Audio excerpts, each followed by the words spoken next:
Hi, I'm Jason Pablo, and you're listening to Living Proof. Living Proof is a collection of stories that prove God exists in our lives. Life doesn't always go as planned. Layoffs, accidents, even the people we fall in and out of love with are not in our control, but we can control how we react to every situation. When Michael Quillopo from Milpitas, California, found out he was diagnosed with cancer, his first reaction was to fight his fear with prayer. Not just any type of prayer, but a devotional prayer. He prayed every morning at the place of worship. Mikey is on with us to share his story. Hi, Mikey. Hey, Jason. How's it going? Good. How are you? I'm doing well. Well, so Mikey, you were diagnosed with B-cell non-Hodgkin's lymphoma in early 2015, correct? Correct. Now, in layman's terms, what is that? What type of cancer is that? So B-cell non-Hodgkin's lymphoma is it's a type of cancer that involves the lymphatic system or lymph nodes, and also sometimes that involves the blood and the bone marrow. The doctors they analyzed it and they told me the tumor came out to be, I think it's something like 7 centimeters by 11 centimeters by 19 centimeters. And in my head, I was like, all right, let me try to think about like centimeters and whatnot. Yeah, But the engineer in you is just trying to yeah, do something, but right? I took out a ruler and then I went to the 7. I was like, okay, that's the smallest one. Let me keep going. And I Yeah. went to the other one to 11, and then I went down to 19. I was like, man, this thing is like it was like the size of a brick, you know. I think the first thing I thought of was one of those cream cheese blocks, but I was just like, that was inside my chest. Like that's what was there.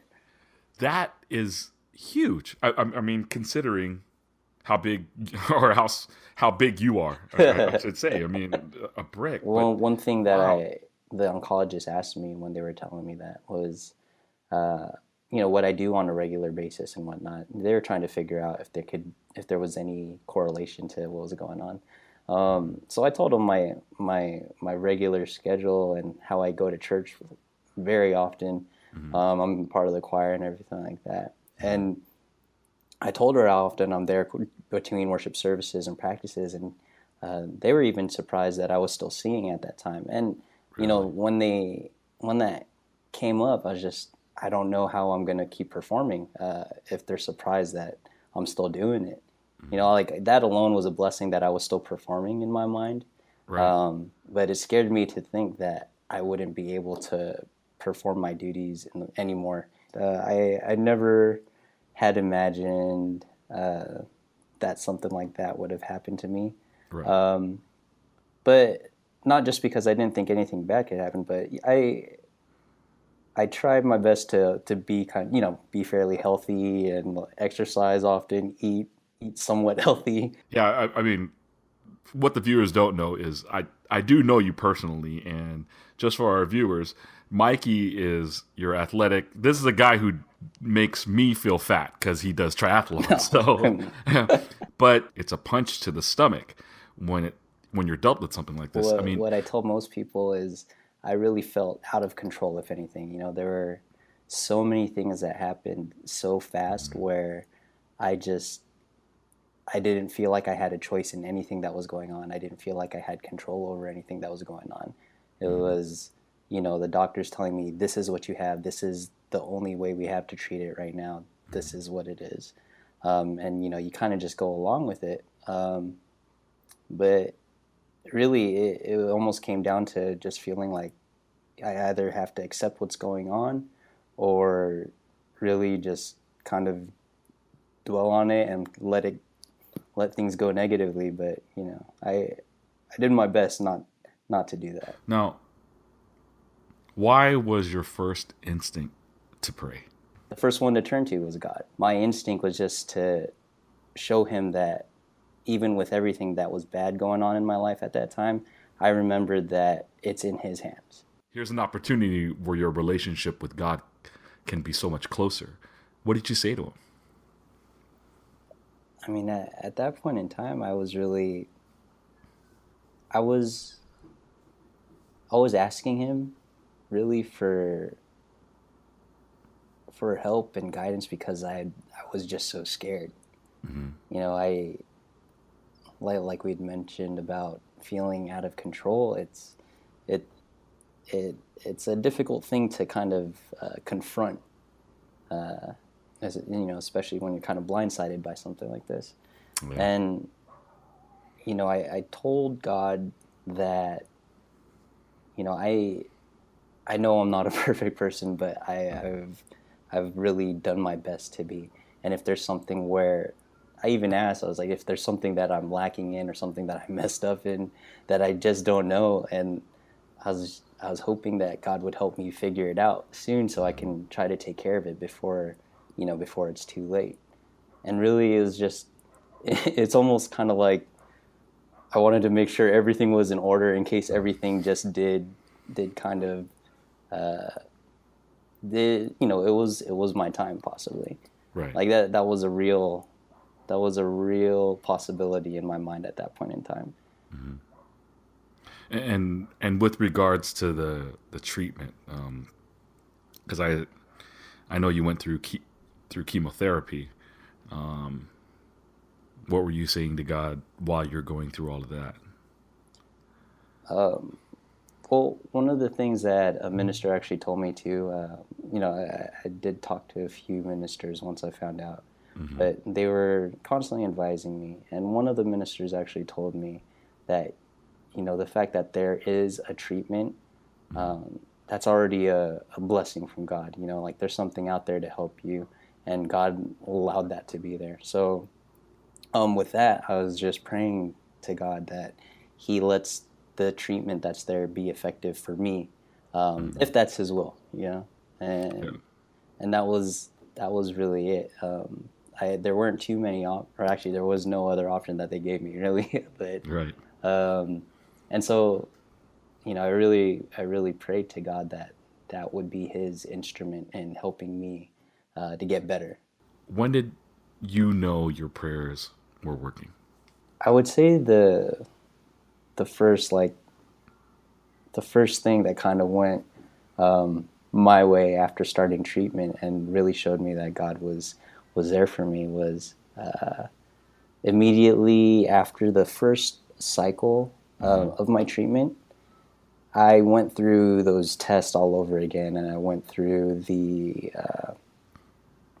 different scans and like the PET CT scans and everything like Right. that, where they basically are able to show me the size of the tumor that's there in my chest. Hmm. And the doctor or my oncologist, she told me that she was surprised how well the medicine or the chemotherapy was working because even from the pictures, if you're able to see it, the size of the mass just looks like it was cut in half Wow. already, and that was just through the first cycle of 6 to 8 cycles.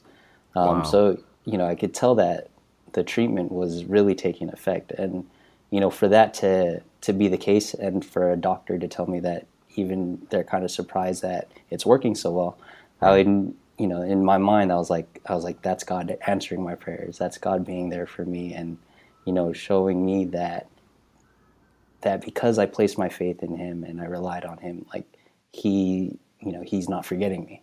After several cycles of chemotherapy over 6 months, how are you doing? Or how are you doing now? Now I'm doing much better. The chemo it did take a lot. Like I could tell that it was making me tired, and if the side effects of it definitely they were prevalent there. But being just over a year later now, that things or just about a year later, things have just been much much more like not completely 100%, but they're getting close to it. I still feel things here and there, Right.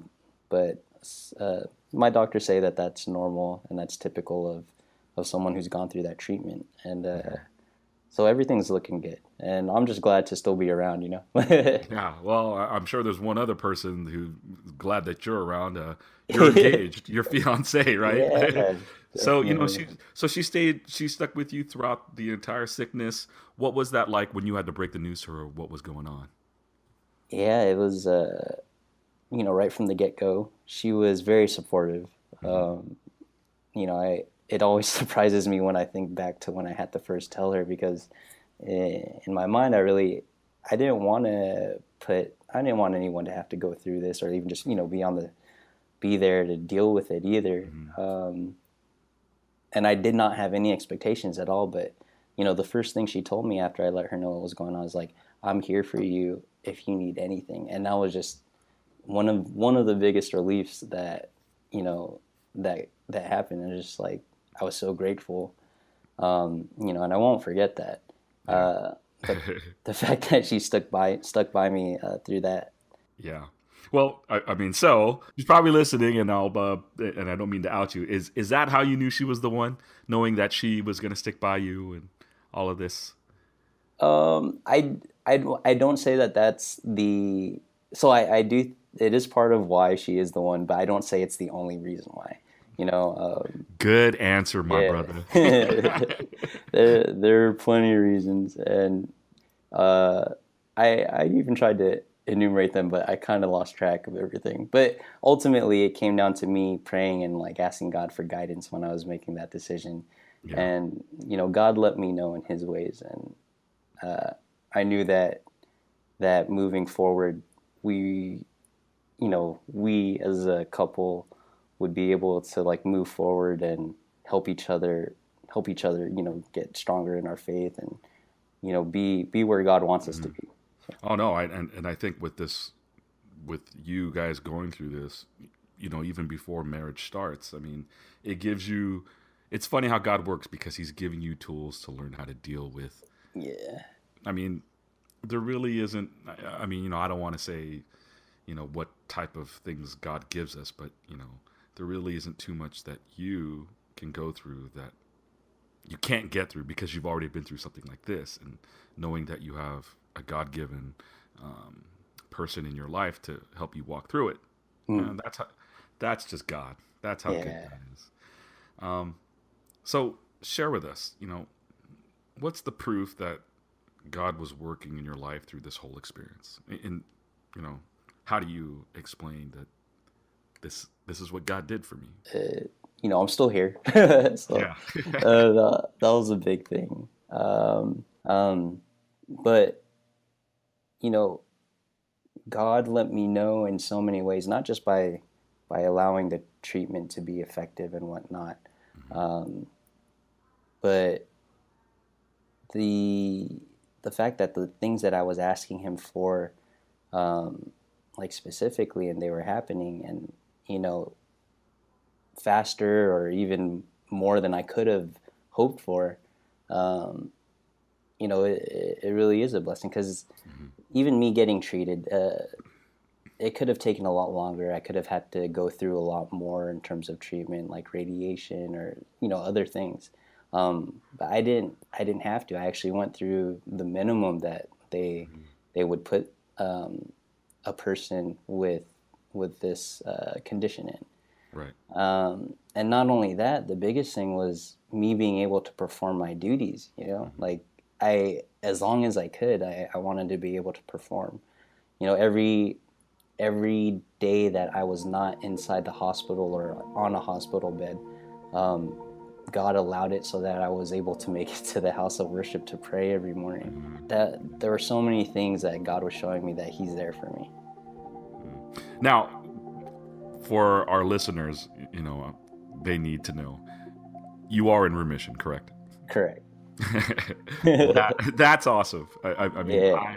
I'm glad you're around. I know there's many other brethren that know your story, and they're glad you're around. You touched the lives of so many people. Mike, I want to say thank you for sharing your story because your experience teaches us all that even though we may not have complete control over our lives, God does.